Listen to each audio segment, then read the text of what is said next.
Bonjour à tous, bienvenue dans ce webinaire du pivot et du preneurial, un webinaire consacré aujourd'hui au passage à l'enseignement à distance de PAED et au Canva que nous avons créé pour les enseignants qui doivent mettre en place de l'enseignement à distance par eux-mêmes ou participent à un projet visant la mise en place d'enseignement à distance dans le cadre de la crise du virus Covid-19. Pour rappel, le pivot et du preneurial, c'est un livre coécrit par le docteur Dominique Bourqui, qui est un serial entrepreneur, et votre serviteur, qui est un directeur d'école senior depuis plus de 20 ans.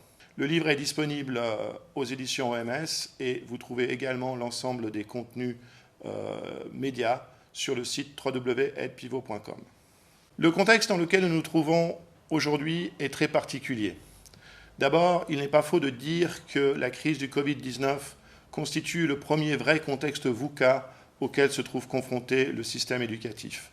Pour la première fois, le système doit changer très vite, s'adapter à une situation qui est par nature imprévisible.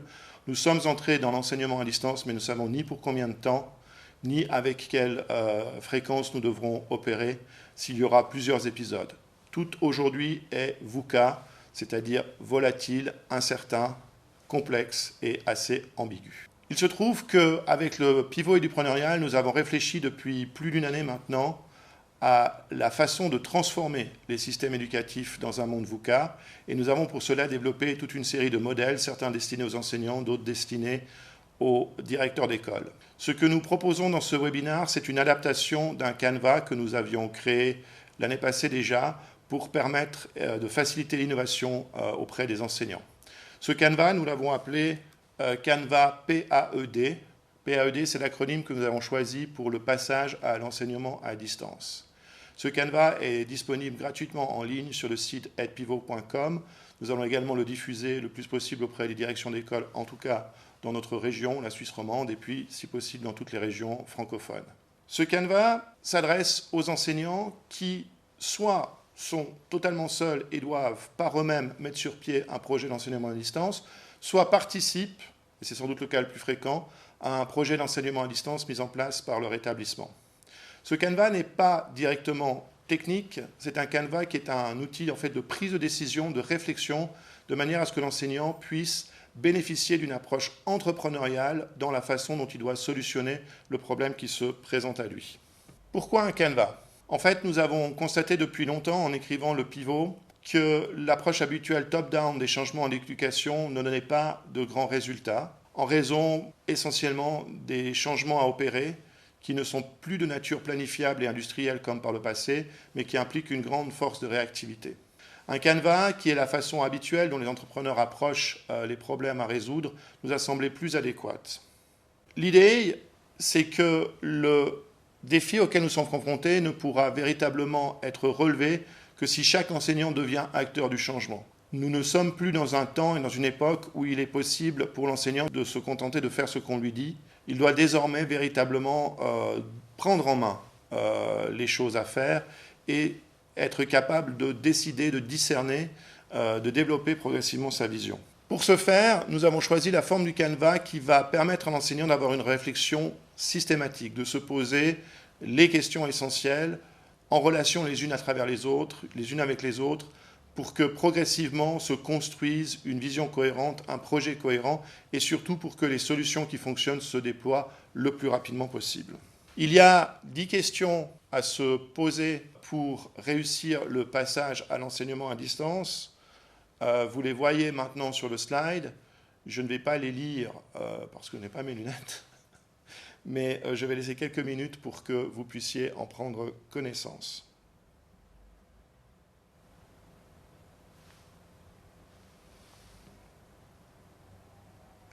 Ces questions, elles se posent pas forcément dans cet ordre-là, et surtout, ce n'est pas forcément en donnant les réponses dans cet ordre-là que vous trouverez la meilleure solution. C'est important d'avoir conscience qu'à la fin, on aura répondu à toutes ces questions, mais que la démarche ne consiste pas à se les poser une à une dans cet ordre-là. Il faut avoir une approche différente, c'est celle que propose en fait le Canva. À quoi sert exactement ce Canva ? Ce Canva, nous l'avons conçu comme un sparring partner destiné aux enseignants, c'est-à-dire un outil qui pose des questions et qui invite à se positionner de façon précise et claire sur les points clés à résoudre pour réussir l'enseignement à distance. Le Canva n'est pas un processus étape par étape, parce que les situations sont trop différentes, les possibilités sont trop multiples pour qu'une procédure pas à pas puisse être efficace. Et en fait, c'est là véritablement que l'éducation trouve son principal défi, c'est-à-dire qu'on a eu l'habitude jusqu'à aujourd'hui d'avoir des recettes comme ça un petit peu toutes faites et simplement à appliquer, comme si l'enseignant était tout simplement un soldat, un subordonné. Le Canva invite l'enseignant à devenir le leader, à devenir le maître de son enseignement. Raison pour laquelle on ne lui propose pas simplement de suivre une recette toute faite. Il n'y a pas dans le Canva de solutions technologiques à proprement parler. Celles-ci sont également extrêmement multiples. Elles ont été souvent décidées ou mises en place par les différentes directions d'école. Donc il est impossible de tenir compte de toutes les possibilités technologiques. Par contre, le site www.pivot.com contient un blog qui progressivement se fera l'écho des technologies pour lesquelles les résultats enregistrés sont encourageants, et puis aussi des bonnes pratiques qui lui sont associées. Comment utiliser le Canva ? Alors, le Canva va venir vers vous sous la forme d'un tableau fait d'une série de questions, avec également un petit mode d'emploi qui reprend les principales consignes de ce webinaire. Il s'agit d'abord de distinguer différentes étapes dans la réflexion. Probablement que les enseignants qui se trouvent aujourd'hui à devoir faire le passage à l'enseignement à distance sont dans de multiples interrogations. J'entendais ce matin à la radio une enseignante française qui se posait la question du bruit que font ses voisins pendant qu'elle donne les cours. Donc il peut y avoir vraiment des préoccupations qui ne sont pas prévues au programme, et il importe que chaque enseignant puisse poser sa réflexion en prenant en compte tous les aspects de son contexte. C'est à ça d'abord que sert le Canva. Le Canva aussi essaye de mettre en place la liste complète des éléments à considérer, de façon à ce que l'enseignant puisse progressivement classer ses réflexions et s'assurer de regarder le problème avec toute sa complexité et surtout en tenant compte de sa situation personnelle. Ce qu'on cherche en fait à travers ce Canva, c'est à très rapidement mettre tous les enseignants dans une démarche entrepreneuriale de solution de problèmes. Et à ce titre, le Canva bénéficie de toute notre réflexion, de tout ce qui a été développé auparavant dans le livre, et puis aussi qu'on voit à travers les portraits qui sont publiés sur le site pivot.com. Donc il n'est pas inutile, en parallèle avec l'usage du Canva, de visiter le site, de regarder les portraits que nous avons faits d'enseignants qui ont utilisé des méthodes analogues pour réaliser toute une série de projets innovants dans l'éducation. Le Canva incite sur la nécessité de l'enseignant d'avoir une vision. Et là, c'est un point qui nous semble absolument capital. L'enseignant, dans la plupart des cas, n'a pas choisi ce passage à l'enseignement à distance. Ce sont les circonstances qui le lui imposent. Mais l'enseignant ne pourra trouver une solution véritable que s'il s'approprie complètement la mise en œuvre des solutions, et il doit donc progressivement acquérir une vision, savoir comment lui va gérer cet épisode de passage à l'enseignement à distance. Qu'est-ce qu'il va proposer à ses élèves, jusqu'où est-ce qu'il veut les emmener, quels sont les domaines qu'il ne touchera pas a priori, qu'est-ce qu'il peut aussi attendre en termes d'évaluation. Toutes ces choses, l'enseignant doit se les approprier. Personne ne va pouvoir se mettre à sa place et lui proposer une solution adéquate. Mais le terme vision est un grand mot, et c'est vrai que peut-être qu'au début, dans la phase initiale, il sera difficile à l'enseignant d'exprimer précisément quelle est sa vision. Ça n'a pas d'importance dans le parcours entrepreneurial. Ce qui compte, c'est de sentir qu'il y a un point de cohérence qui se construit progressivement et que petit à petit, les choix qui sont faits par l'enseignant sont des choix qui ne sont pas dus simplement aux circonstances, mais qui dépendent véritablement profondément de la volonté de l'enseignant, du droit qu'il s'est donné d'apporter une solution aux problèmes qu'il rencontre. Donc nous en appelons aux enseignants à s'approprier ce moment, à s'approprier cet épisode et à se demander où est-ce qu'il souhaite aller avec l'enseignement à distance. Pour développer cette vision, la première étape, l'étape indispensable, est celle que nous appelons la clarification.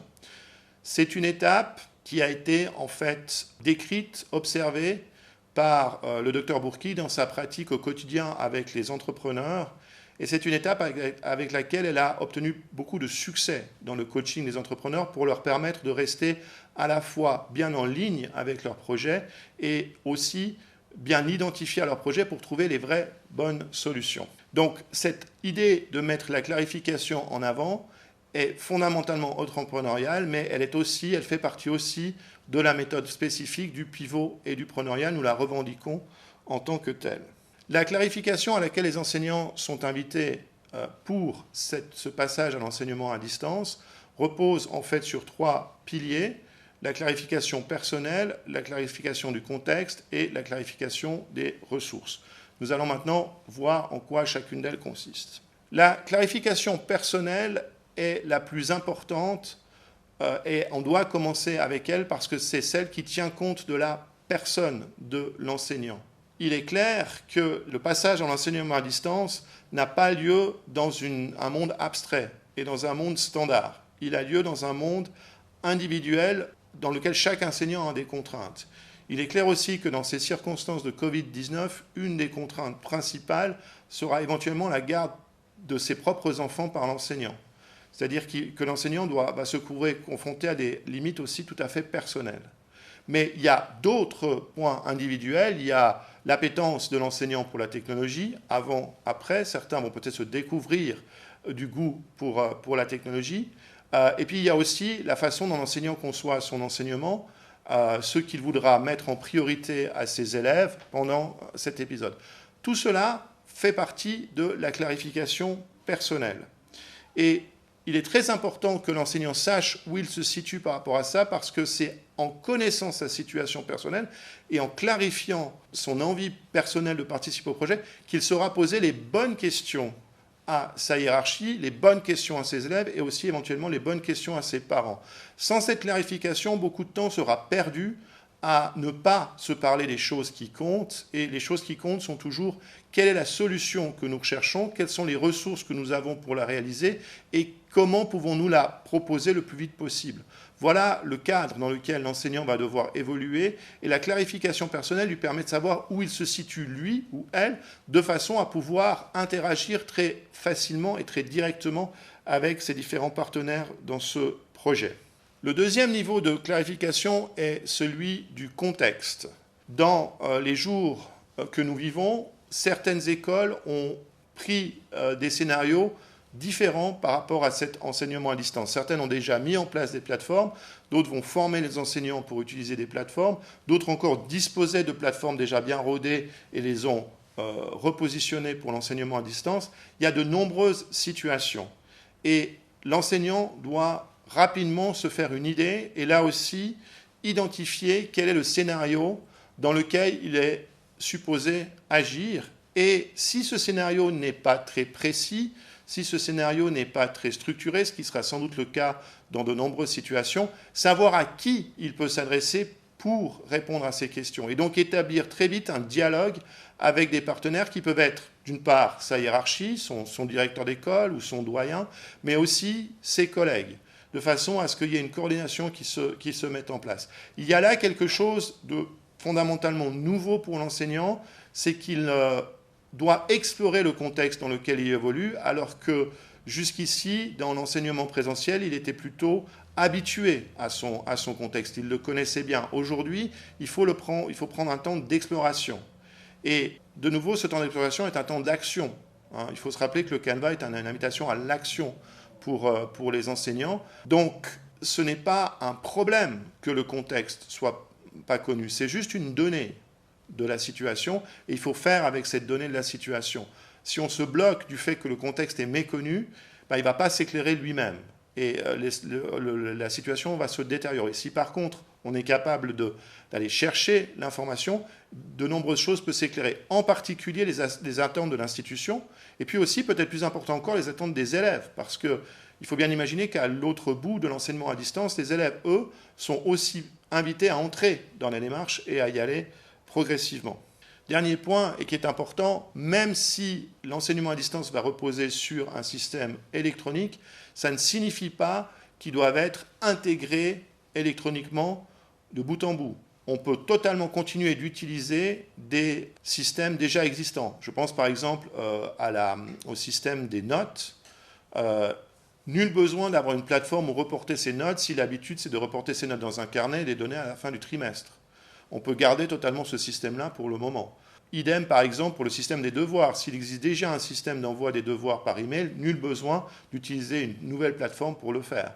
Il faut bien voir que les appuis électroniques qui vont venir ne sont là finalement que pour pallier une question qui est tout d'un coup les élèves et les profs ne sont plus dans la même salle. Mais par contre, ils peuvent continuer de se rencontrer en même temps à distance à travers par exemple de la visioconférence qui est une des solutions que la plupart des écoles vont sans doute mettre en place. Donc ne pas se tromper de cible. Le but n'est pas que la plateforme soit la plus belle possible, la plus jolie possible et la plus complète possible. Le but, c'est que l'enseignant soit à l'aise dans son enseignement et qu'il soit capable de s'adresser à ceux qui sont véritablement concernés, c'est-à-dire les élèves et puis aussi leurs parents. Il y a enfin le niveau des ressources. Dans cette crise, nous avons quand même une grande opportunité, c'est que les outils de travail collaboratif et les contenus pédagogiques sont déjà très nombreux sur Internet et pour une grande partie d'entre eux, gratuits. Ça signifie que les enseignants peuvent aller pêcher dans un lot de ressources très important. C'est sûr que le temps d'explorer tout ça sera important, mais c'est là aussi qu'il faut savoir trouver des ressources dans ses collègues, voire dans les forums qui, n'en doutons pas, vont se monter sur Internet et sur lesquels les enseignants pourront aller chercher véritablement des ressources pour développer leur enseignement à distance. Ce qui est important, c'est que l'enseignant doit bien être conscient qu'aucun outil, qu'aucun contenu ne va s'imposer de lui-même. Un contenu ou un outil n'est bon que s'il sert à l'enseignant. Donc l'enseignant doit vraiment rester dans le siège du pilote en ce qui concerne le choix des ressources. Si on combine les trois niveaux de clarification, la clarification personnelle, la clarification du contexte et la clarification des ressources, l'enseignant va pouvoir se faire assez rapidement une idée de la forme que peut prendre son projet, de la forme qui est possible d'opérer immédiatement.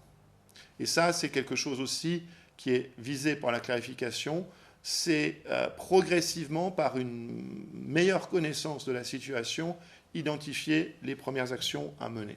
Après le niveau de la clarification, le Canva propose le niveau de l'action, c'est-à-dire du projet à son exécution. Et en fait, dans le Canva, l'approche du pivot et du preneurial a retenu deux éléments centraux de l'approche entrepreneuriale.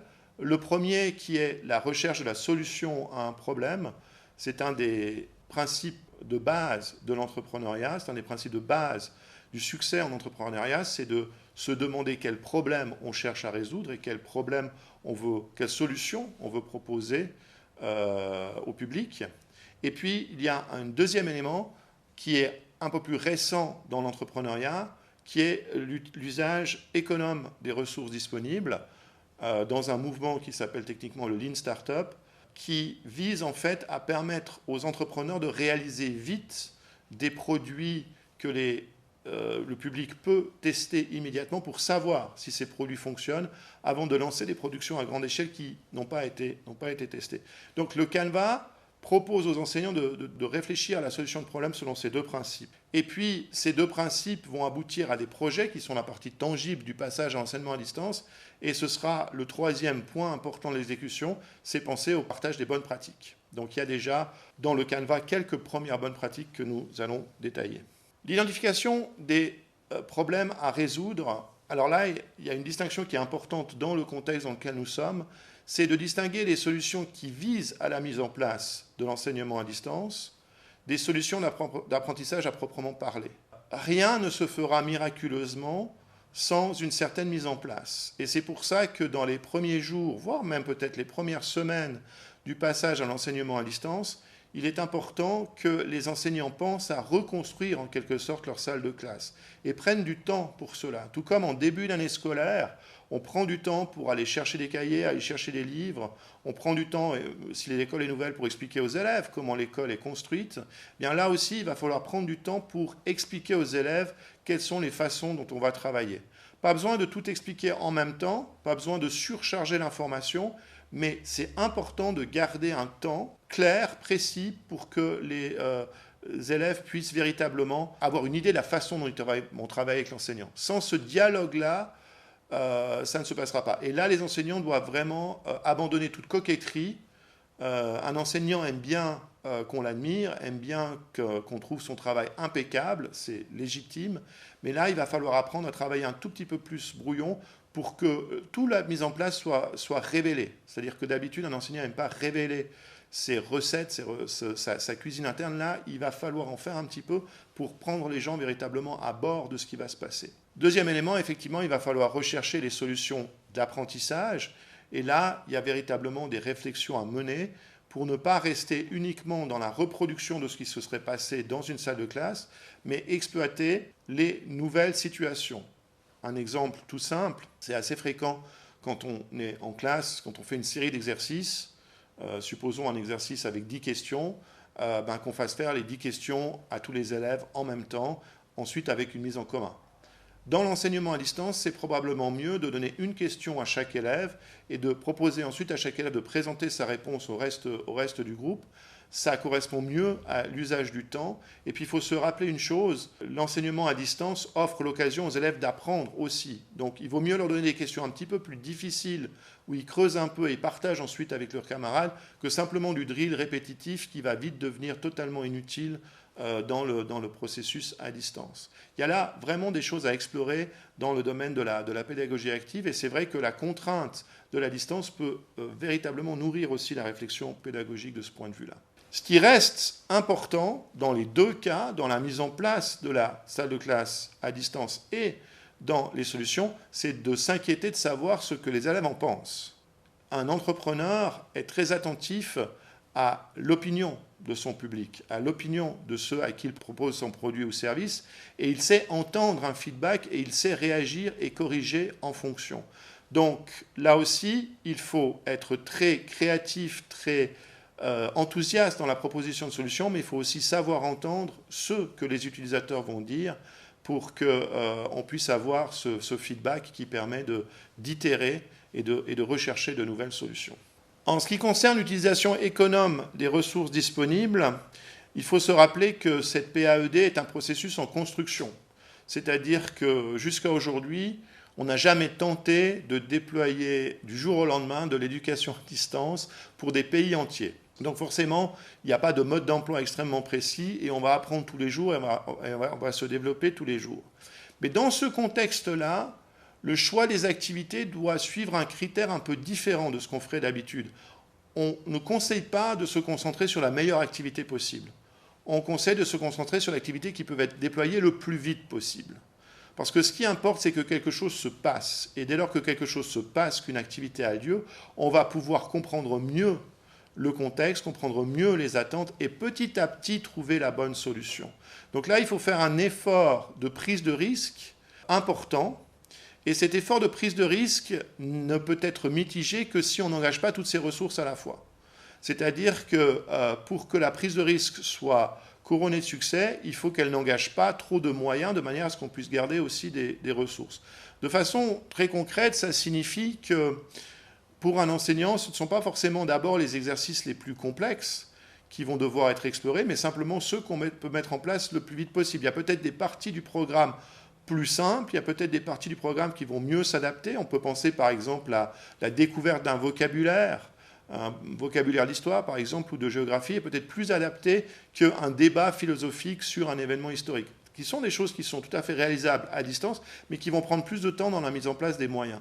Donc c'est important que les enseignants sachent tous utiliser ou chercher d'abord les solutions, les activités qui peuvent être déployées le plus vite possible. Et puis quelque chose qui va être un petit peu plus inhabituel pour les enseignants, qu'ils acceptent d'entrer dans un cycle d'essais-erreurs rapides. Dans le livre, on a montré à quel point la peur de l'erreur, la crainte de l'erreur rendait les gens frileux et peu entrepreneuriaux dans l'école. C'est le moment de dépasser cette peur et c'est le moment d'oser se tromper, d'oser dire à ses élèves « on n'a pas eu le résultat que j'attendais, mais on a appris beaucoup, voilà comment on se relance ». C'est comme ça que c'est dans cet état d'esprit qu'il faut véritablement embrasser cet passage à l'enseignement à distance. Alors, dans le Canva, et c'est la dernière partie du Canva que je vais présenter, nous avons repéré déjà certaines bonnes pratiques et je vais en dire un mot parce que ça va exemplifier un petit peu le reste du propos. Première bonne pratique, il est vraiment central d'identifier clairement les canaux de communication à utiliser. Et là, le canal de communication à choisir est celui que les élèves vont adopter. Les possibilités sont nombreuses, il y a de l'email, il y a des messages textes du type WhatsApp, qui est l'application la plus connue pour ça, mais il y a d'autres applications. Il peut y avoir des notifications sur la plateforme. Il y a de nombreux canaux à travers lesquels on peut, il y a les réseaux sociaux aussi, on peut imaginer, où on peut parler à ses élèves. Peu importe, le canal à choisir est celui que les élèves vont apprécier, avec lequel ils vont travailler. Donc si l'école vous propose un canal qui ne fonctionne pas, faites-le savoir et dans l'intervalle, utilisez un canal qui fonctionne. Vous avez intérêt à pouvoir rejoindre vos élèves quoi qu'il arrive, plutôt que d'avoir des emails qui restent dans une boîte qui ne seront pas utilisés. Pensez aussi que pour les élèves plus jeunes, il faut absolument mettre les parents aussi dans le canal de communication. C'est plus temps d'attendre que l'élève soit capable de tout comprendre par lui-même. Il importe véritablement que maintenant le parent puisse jouer son rôle. Au point de vue de l'évaluation, c'est sûr que des questions vont se poser dès lors qu'on doit faire passer des examens importants, des questions sur la façon de garantir que l'examen soit sans tricherie, de garantir que les élèves soient aussi traités sur un pied d'égalité. Ces questions sont complexes et sans doute les réponses ne viendront pas tout de suite dans le processus d'enseignement à distance.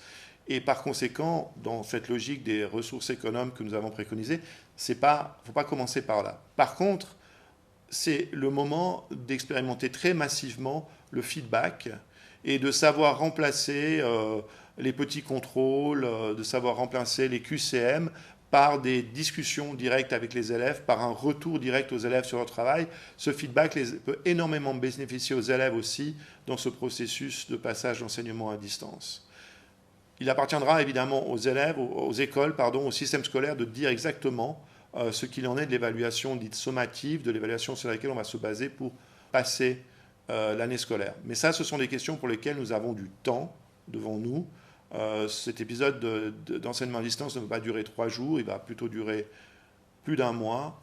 Les différents systèmes éducatifs sauront venir avec des explications sur la façon de faire l'évaluation sommative. Je l'ai déjà dit, mais je le répète, pour les élèves plus jeunes, les solutions doivent associer les parents. Et il faut imaginer que pour un parent qui a son enfant toute la journée à la maison, de recevoir simplement par email des activités concrètes à faire avec son enfant, des activités pour compter, des activités pour apprendre à lire, des activités pour découvrir la langue. Toutes ces choses-là sont très utiles et les parents joueront le jeu d'une façon ou d'une autre. Et c'est probablement plus important de sélectionner et d'envoyer ces activités aux parents que de passer beaucoup de temps soi-même en tant qu'enseignant devant une vidéoconférence avec des enfants peut-être de 5, 6 ans, 7 ans, devant, ce n'est pas jouable. Mais par contre, pensez que les parents qui vont garder les enfants ou ceux qui seront autour des enfants apprécieront quand même de recevoir des moyens que vous avez sans doute dans vos classeurs et qu'il suffit à la limite de photographier et d'envoyer comme ça par email. La plupart des écoles aussi, c'est une bonne pratique, vont choisir de conserver l'horaire présentiel puisque l'horaire présentiel permet d'avoir déjà la disponibilité des élèves et des enseignants réservés. Donc la plupart des écoles risquent de faire le choix de dire et de demander aux enseignants d'être devant la vidéoconférence ou d'envoyer un email au moment où aurait dû avoir lieu le cours normalement. C'est particulièrement vrai au niveau secondaire où les horaires sont partagés entre spécialistes et où le professeur de maths n'intervient pas en même temps que le professeur de français. Ça peut être différent, avec des rythmes différents dans le cadre de l'enseignement primaire, mais ce qui importe, c'est de partir de l'horaire présentiel pour qu'on ait le plus possible l'occasion de se rencontrer dans les vidéoconférences. Il faut se rappeler aussi que la mise en place du PAED, du passage à l'enseignement en distance, est une occasion d'apprentissage pour les élèves. Les élèves vont forcément mieux apprendre à communiquer. Ils vont mieux apprendre à poser des questions. Ils vont vraiment rechercher les réponses. Ils vont être amenés peut-être à produire plus de choses par eux-mêmes, plus de textes, mais aussi peut-être plus de vidéos. Ils vont apprendre à collaborer différemment. Donc, il faut se souvenir que dans toutes les branches, dans tous les programmes, on ne cherche pas simplement à développer l'aspect cognitif, mais aussi l'aspect socio-émotionnel. Et là, ce contexte totalement différent peut rebattre les cartes et permettre de redécouvrir certaines façons de faire. Il faut se rappeler aussi que le peer learning, c'est-à-dire l'apprentissage par les pairs, est une des découvertes les plus récentes en pédagogie et qu'elle peut aller jusqu'à l'idée du pédagogue Sugata Mitra, qu'on n'a plus besoin véritablement d'enseignants et que les élèves à qui on pose une question savent s'organiser par eux-mêmes pour trouver la réponse. Donc là, on peut aller très loin dans ce processus d'apprentissage à travers la distance. On l'a déjà dit, mais on le répète, il est important aussi d'accepter profondément le modèle essai-erreur. La technologie, par définition, ne marche pas toujours du premier coup, et il faut savoir faire avec ça. La technologie va fonctionner, elle va vous aider, même si les 2-3 premiers essais sont catastrophiques. Il faut juste essayer de comprendre ce qui n'a pas fonctionné, et si on n'est pas capable soi-même de trouver la réponse, aller chercher chez les différents partenaires qui peuvent vous aider, les responsables informatiques de l'école, mais aussi simplement vos collègues ou bien simplement les forums sur Internet. Très souvent, quand on rencontre une difficulté, si on la décrit simplement dans un moteur de recherche, on va trouver un forum où elle est déjà pré-solutionnée. Donc il faut aller vers cette méthode essai-erreur, elle est très adéquate avec la technologie. Il faut garder un growth mindset. Alors pour ceux qui ne sont pas familiers avec la notion, le growth mindset est un concept mis en avant par la psychologue de Stanford, Carol Dweck. Et pour Carol Dweck, lorsqu'on est convaincu qu'en faisant des erreurs, on peut agrandir son intelligence, je le dis comme ça parce qu'elle le dit comme ça, c'est un peu étonnant, hein, le livre de Carol Dweck, elle ne parle pas de réaliser un potentiel ou elle ne parle pas d'améliorer ses performances, elle dit agrandir son intelligence, c'est-à-dire véritablement faire mieux fonctionner son cerveau. Et le growth mindset est favorisé par le fait qu'on s'intéresse aux procédures avant les résultats et par le fait qu'on ne se juge pas uniquement à son niveau de performance finale, mais on se focalise sur ce qu'on est en train de faire. Et là, on revient au conseil de commencer par mettre en place les activités qu'on peut déployer le plus vite, parce que là, on sera en activité et là, on pourra faire preuve de growth mindset. Si on cherche l'activité parfaite, si on cherche l'activité qui aura toutes les qualités à la fois, d'une part, on risque de chercher longtemps, mais surtout, on risque de pas beaucoup progresser soi-même. Et c'est ça, véritablement, qu'amène la méthode essai-erreur et le growth mindset. Et puis, dernièrement pratique, il faut aller chercher ce qui existe déjà. Il y a déjà beaucoup de contenu ready-made en ligne. Le meilleur exemple, c'est la Khan Academy, dans laquelle on trouve pratiquement tout le programme mathématique scolaire en vidéo, avec toute une série d'exercices. Et là aussi, même si l'enseignant peut ne pas aimer toute la façon de faire de Khan Academy, c'est peut-être le moment d'aller revoir ce qu'il y a et de prendre ce qui peut être utile. Et puis, Khan Academy fait aussi la chimie, la physique, et puis je suis sûr qu'il y a d'autres sites qu'on va trouver avec ces ready-made.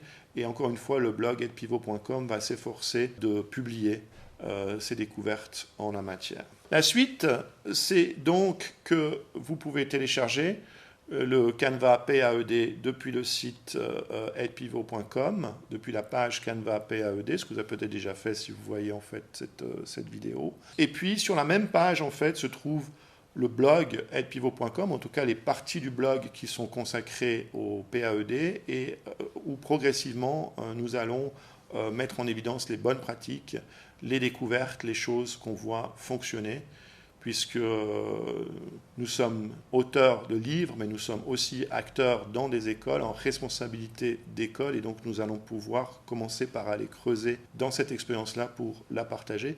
Bien évidemment, si vous avez des solutions, envoyez-les nous et nous publierons vos solutions également très volontiers sur notre blog. C'est aussi une des valeurs fondamentales de l'entrepreneuriat, l'esprit de collaboration, l'esprit de communication. Ces choses-là font aussi partie des choses qui feront réussir ce passage à l'enseignement à distance. Voilà, c'est tout pour ce webinaire, mais si ces questions vous ont interpellé, le livre est disponible depuis plus d'une année en librairie, et puis surtout le site edpivot.com s'est enrichi de nombreux portraits d'enseignants ou de directeurs édupreneuriaux qui, en utilisant et en ayant recours à l'état d'esprit entrepreneurial, ont su faire la différence dans des contextes qui n'étaient pas forcément plus faciles que celui que nous vivons actuellement dans ce passage à l'enseignement à distance.